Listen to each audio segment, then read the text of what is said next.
सभी को नमस्कार। आज के वीडियो में आप सभी का हार्दिक स्वागत है। आज की वीडियो में हम बात करेंगे कि सीसी की जो योजना बनानी है वो 4th क्लास की मैथ्स की योजना है। वो मैंने 10th चैप्टर लिया है, आगे बढ़ने का क्रम। ये चैप्टर है 10वां चैप्टर है, हमारी टेक्स्ट बुक में दिया हुआ है। तो इस चैप्टर के बारे में मैंने ये सीसी की योजना बनाई है। तो हमें ये योजना किस प्रकार से बनानी है और किस प्रकार से हमें बच्चों के साथ क्लास में सामूहिक, उपसमूह में और व्यक्तिगत कार्य करना है। यहाँ आपको टर्म भरना है, सेकंड टर्म का भी सिलेबस अपन करवा रहे हैं। यहाँ पे डेट आ जाएगी 15 दिन का, पाक्षिक योजना है तो 15 दिन की डेट हमें लेनी है। यहाँ पे योजना क्रमांक और यहाँ पे कार्य दिवस आ जाएंगे। यहाँ ग्रुप 1 के बच्चों के रोल नंबर आएंगे और यहाँ 2 के बच्चों के रोल नंबर आएंगे जो बच्चे ग्रुप 2 में हैं। संपूर्ण कक्षा के लिए सीखने के प्रतिफल के आधार पर शिक्षण अधिगम उद्देश्य सम और विषम संख्याओं और सरल संख्या के पैटर्न को पहचान कर उनका विस्तार कर सकेंगे। द्विआयामी और त्रिआयामी आकृतियां बनाकर उनकी तुलना कर सकेंगे। सरल आकृतियों के पैटर्न को बच्चे आगे बढ़ा सकेंगे। तो ये रहेंगे हमारे संपूर्ण कक्षा के सीखने के शिक्षण अधिगम उद्देश्य। उसके बाद आता है संपूर्ण कक्षा के लिए प्रस्तावित गतिविधियां।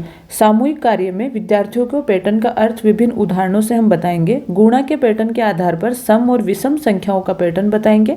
बोर्ड पर चित्र या आकृति बनाकर पैटर्न को आगे बढ़ाने का तरीका बच्चों को हम समझाएंगे। विभिन्न प्रकार की रंगोली बनाकर पैटर्न का अभ्यास करवाएंगे। सरल ज्यामितीय आकृतियां बनवाकर पैटर्न को हम समझाएंगे।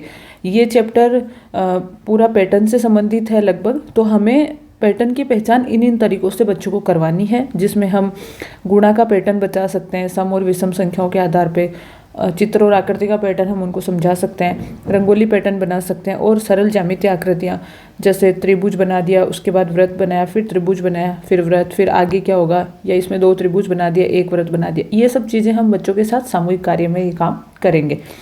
इसमें सतत आकलन योजना में बच्चों की सहभागिता के आधार पर हम आकलन करेंगे। शिक्षण के दौरान बच्चों की जो सहभागिता रहती है उसके आधार पर हमें आकलन करना है। उसके बाद आता है उपसमूह में कार्य। अब उपसमूह में कार्य में कक्षा में उपसमूह में फूलों, पत्तियों, रंगों आदि से पैटर्न बनाकर हम बच्चों को समझाएंगे। एबीएल कार्ड में आकृतियों से तथा कार्यपत्रक पर पैटर्न का अभ्यास हम करवाएंगे। कार्यपत्रक में भी, हमारी वर्कबुक में भी हमें कुछ वर्कशीट ऐसी मिल जाएंगी जिन पे हम पैटर्न का अभ्यास बच्चों से करवा सकते हैं। और सतत आकलन योजना में बच्चों द्वारा की गई गतिविधियों एवं कार्य के आधार पर हम इसका आकलन करेंगे। फिर होता है व्यक्तिगत कार्य। पाठ के अभ्यास प्रश्न हम व्यक्तिगत कार्य में करवा सकते हैं और सरल आकृतियों के पैटर्न बनाकर उनका विस्तार करवाएंगे। अभ्यास कार्य के आधार पर हम आकलन करवाएंगे। अब इसमें समीक्षा और अनुभव में सहभागिता में यहाँ आपको 7 दिन की डेट भरनी है, साप्ताहिक समीक्षा करनी है। तो शिक्षण के दौरान बच्चों की पूर्ण सहभागिता रही है। कठिनाई, पैटर्न समझने में बच्चों को कठिनाई रही है। बदलाव में सरल आकृतियों एवं छोटी संख्याओं के पैटर्न की समझ के साथ हम उनको आगे पैटर्न के बारे में समझाएंगे। फिर ये ग्रुप 1 के लिए योजना जो है, ये हम क्वेश्चंस उनको दे सकते हैं पैटर्न को पूरा करने के। तो ये बच्चे, जैसे हमने ये बताया, 4 और 5 9 होते हैं, 5 और 6 11 होते हैं और इन दोनों को जोड़ते हैं तो 20। तो इसी प्रकार का हम बच्चों को क्वेश्चन देंगे और ये खाली स्थान हम बच्चों से भरवाएंगे। पैटर्न की समझ के आधार पर किए गए कार्य का हम आकलन करेंगे सतत आकलन योजना में। फिर आता है समूह 2 के लिए शिक्षण उद्देश्य। 1 से 100 तक की संख्याएं पहचान कर बच्चे लिख सकेंगे। संख्याओं के क्रम को समझकर उनकी तुलना कर सकेंगे। विभिन्न सरल आकृतियों जैसे त्रिभुज, आयत, वर्ग को समझकर बच्चे आकृतियां बना सकेंगे। सम और विषम पैटर्न की पहचान बच्चे कर सकेंगे।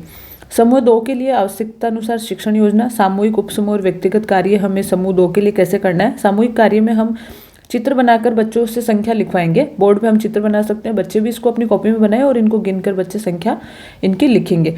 1 से 100 तक की संख्या लिखकर सम और विषम पैटर्न की हम पहचान बच्चे से करवाएंगे। उप समूह में कार्य 1 से 50 तक की सम संख्याएं लिखवाएंगे हम बच्चों से और 1 से 50 तक की विषम संख्याएं भी हम लिखवा सकते हैं। फिर आता है व्यक्तिगत कार्य। इसमें हम पैटर्न आधारित चित्र बच्चों से पूरे करवा सकते हैं। जो सरल ये है, इनको हम बच्चों से पूरा करवा सकते हैं। इधर सतत आकलन योजना में सामूहिक और उपसमूह में सहभागिता के आधार पर आकलन है और जो व्यक्तिगत कार्य में है, कार्यों के आधार पर हम आकलन करेंगे। उपसमूह में भी हम कार्य जो कर रहे हैं, बच्चे अभ्यास कार्य कर रहे हैं, उसके आधार पर आकलन कर सकते हैं। फिर यहाँ पे पाक्षिक जो हमारी समीक्षा है, सहभागिता। बच्चों ने रुचि के साथ शिक्षण में भाग लिया। कठिनाई है, संख्याओं का पैटर्न समझने में बच्चों को कठिनाई हो रही है और बदलाव में हमने क्या किया, सम और विषम संख्या के माध्यम से हम बच्चों को पैटर्न समझाएंगे। फिर है पाक्षिक योजना से प्राप्त सीखने के प्रतिफल यानी लर्निंग आउटकम्स। विद्यार्थी विभिन्न प्रकार के पैटर्न को समझकर आगे बढ़ाते हैं। विभिन्न आकृति का पैटर्न बच्चे निर्माण करते हैं।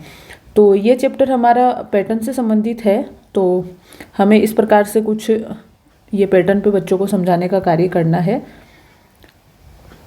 और पाठ में जो विषय वस्तु दी हुई है ना, उसी के अकॉर्डिंग मैंने ये योजना बनाई है। आप देख सकते हैं, ये गुणा का पैटर्न है, ये हम बच्चों से करा सकते हैं। और ये है सम संख्याओं का पैटर्न है, तो ये भी हम बच्चों से पूर्ण करा सकते हैं ये सारी। और ये पत्तियों वाला और ये वाला ये ब्लॉक्स बना के, डायग्राम बना के, ये संख्याओं का पैटर्न है। ये चित्रों का, ज्यामितीय आकृतियों का पैटर्न है, ये भी कुछ इस प्रकार है। तो ये पैटर्न की पहचान से संबंधित चैप्टर है। और सबसे पहले हम ये पढ़ के बच्चों के साथ बिल्कुल वातावरण निर्माण अगर इस पाठ के अकॉर्डिंग करेंगे तो बच्चे इस विषय वस्तु को आसानी से ग्रहण करेंगे। तो ये 10वां चैप्टर है और ये इस प्रकार इस पाठ की सीसी की पाक्षिक योजना रहेगी। तो आप इसकी सहायता से अपनी खुद की योजना का निर्माण कर सकते हैं। मिलती हूँ आपसे अगली योजना में। Thank you so much.